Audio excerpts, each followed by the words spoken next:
അസ്സലാമു അലൈക്കും വറഹ്മത്തുള്ളാഹി. മനുഷ്യന്റെ ഹൃദയത്തിൽ പകയും വെറുപ്പും ദേഷ്യവും ഉണ്ടാവാറുണ്ട്. ഇതെല്ലാം ഹൃദയത്തിന്റെ രോഗങ്ങളാണ്.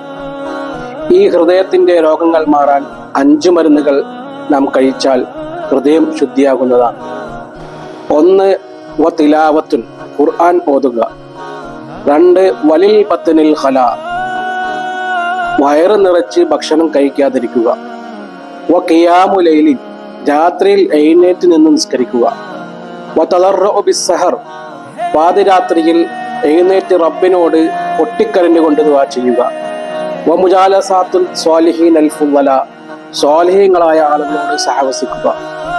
ഇത്രയും കാര്യങ്ങൾ നാം ചെയ്താൽ നമ്മുടെ ഹൃദയം ശുദ്ധിയാകും. അല്ലാഹു തആല ഹൃദയം ശുദ്ധിയാകുന്നവരുടെ കൂട്ടത്തിൽ നമ്മളെല്ലാവരെയും ഉൾപ്പെടുത്തി അനുഗ്രഹിക്കുമാറാകട്ടെ.